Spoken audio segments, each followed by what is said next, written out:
أعوذ بالله من الشيطان الرجيم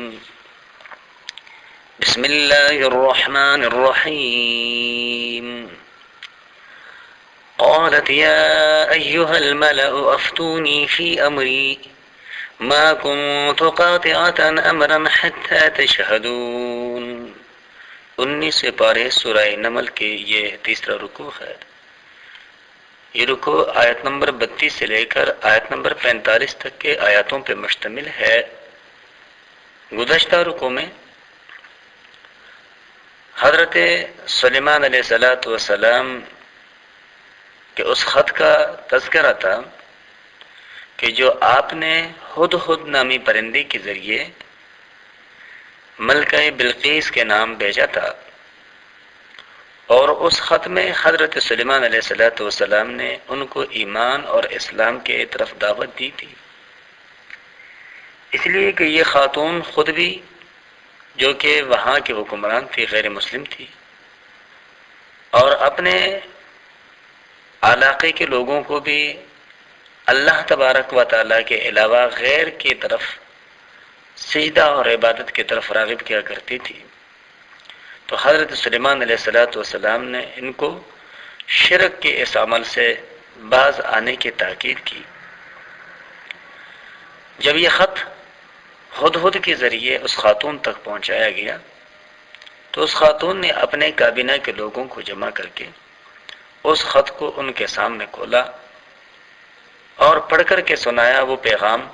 جو حضرت سلیمان علیہ السلام کے ذریعے اس کے طرف سے اس خط میں لکھا ہوا تھا، اور اس میں سب سے پہلے حضرت سلیمان علیہ السلام کے نام تھا،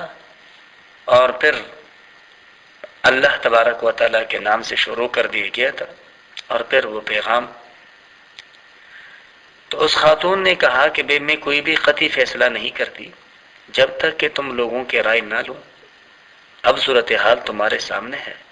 جیسے ہی تم مشورہ دو گے اسی کے مطابق فیصلہ کیا جائے گا۔ کابینہ کے لوگوں نے کہا کہ ہماری رائے یہ ہے۔ انہوں نے اپنے رائے اس بادشاہ خاتون کے سامنے رکھ دی اور پھر کہا اگر آپ کے خیال میں ان کے ساتھ لڑنا بہتر ہے تو ہم ایک انتہائی لڑاکو اور طاقتور قوم ہے، ہمارے پاس زور اور طاقت اور سامان حرب کی کمی نہیں ہے، نہ کسی بادشاہ سے دبنے کی ضرورت ہے، تیرا حکم ہو تو ہم سلیمان علیہ السلام سے جنگ کرنے کے لیے تیار ہیں، آگے اختیار آپ کو ہے کہ جو آپ بہتر سمجھیں آپ اسی کا ہمیں حکم کریں، ہمارے گردنیں آپ کے سامنے خم ہوگی۔ تو اللہ تبارک و تعالیٰ نے اس رکوع میں اس واقعہ کا پورے تفصیل کے ساتھ تذکرہ فرمایا ہے۔ چنانچہ اللہ تبارک و تعالیٰ کا ارشاد ہے، قالت، وہ خاتون کہنے لگی، نام ان کا بلقیس ہے، یا ایھا الملأ، اے میرے دربار کے سردارو، افتونی، مجھے فتویٰ دو، مجھے قطعی فیصلہ دو۔ فتویٰ کا معنی ہی یہی ہوتا ہے کہ کسی چیز کے بارے میں قطعی رائے دے دینا کہ بھئی یہ مسئلہ یوں ہے یوں نہیں۔ تو اس نے بھی اپنے درباریوں سے کہا کہ بھئی افتونی فی امری، میرے اس معاملے میں مجھے قطعی فیصلہ دو۔ ما کنت قاطعۃ امرا، میں طے نہیں کرتی کوئی کام، حتی تشہدون، جب تک کہ تم حاضر نہ ہو، یعنی جب تک میں تم سے مشورہ نہ لوں تب تک میں کسی کام کے بارے میں قطعی فیصلہ نہیں کیا کرتا۔ تو اسی اہم ترین کاموں میں سے ایک اہم ترین معاملہ یہ بھی پیش ہے، اس بارے میں آپ لوگ مجھے قطعی فیصلہ دو۔ قالوا، کہا انہوں نے، نحن اولو قوت، ہم زور آور لوگ ہیں، وَأُولُو بَأْسٍ شَدِيدٍ، اور بہت سخت لڑاکو بھی، وَالْأَمْرُ إِلَيْكَ، اور اختیار آپ کے ہاتھ میں ہے، فَانْظُرِي مَاذَا تَأْمُرِينَ، سو دیکھ لے جو تو ہمیں حکم کرو گی۔ قالت، کہنے لگی، ان الملوک، بے شک بادشاہ، اذا دخلوا قریۃ، جب وہ داخل ہوتے ہیں کسی بستی میں، افسدوها، تو اس کو خراب کر لیتے ہیں،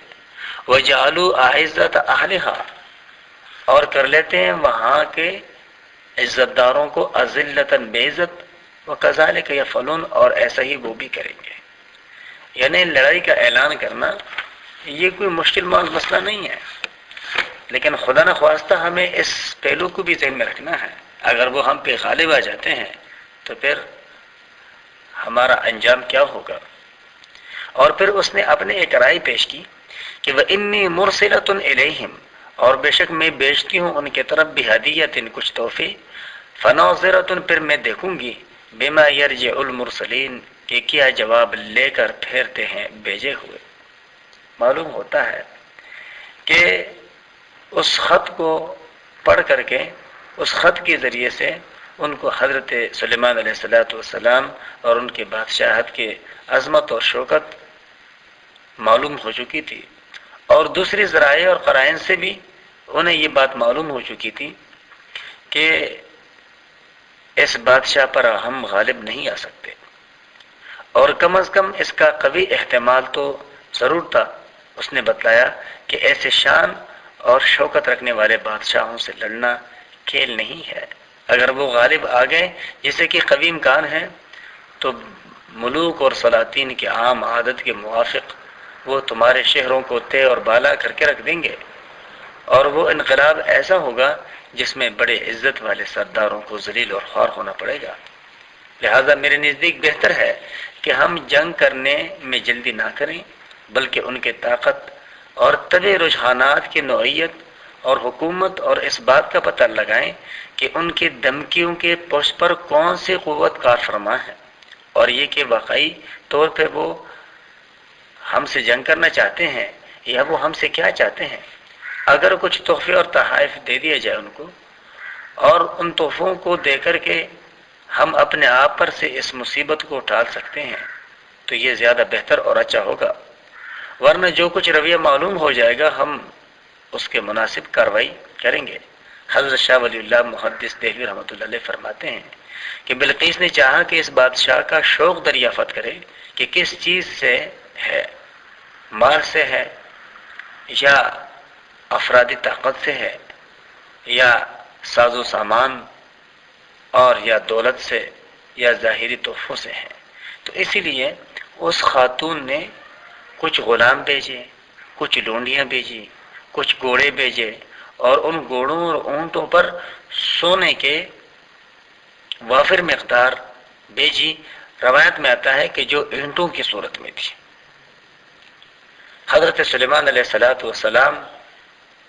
کو جب یہ خبر پہنچائی گئی کہ بھئی اس خاتون کی طرف سے ایسے تحفے آ رہے ہیں، تو حضرت سلیمان علیہ السلام نے اپنے شاہی گھوڑوں کو سونے اور چاندی کے فرشوں پہ کھڑا کر دیا، ان کے نیچے فرشیں سونے اور چاندی کی اینٹوں کی لگا دی۔ تاریخ روایت میں آتا ہے یہ اس لیے کہ ان پہ واضح ہو کہ ہمارے پیش نظر دنیا کی دولت نہیں ہے،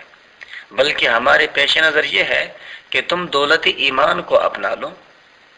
چنانچہ روایت میں ایک عجیب بات یہ بھی آتی ہے کہ جب وہ لوگ جو تحفے لے کے گئے تھے اونٹوں کے اوپر اور گھوڑوں کے اوپر، جب وہ شاہی دربار کے قریب پہنچے تو انہوں نے کیا دیکھا کہ ہر طرف جو شاہی گھوڑے کھڑے ہیں وہ سونے اور چاندی کے فرشوں پہ کھڑے ہیں۔ تو وہ بڑے شرمندہ ہوئے اور انہوں نے کہا کہ بھئی ہم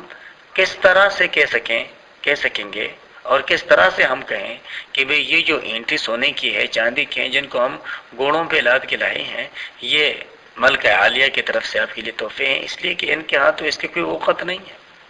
بہرحال حضرت سلیمان علیہ السلام کی خدمت میں تحفے پیش کیے گئے تو حضرت سلیمان علیہ السلام نے ان تحفوں کی قبولیت سے انکار کیا، کیونکہ ان آیاتوں میں اللہ تبارک و تعالیٰ کا ارشاد ہے۔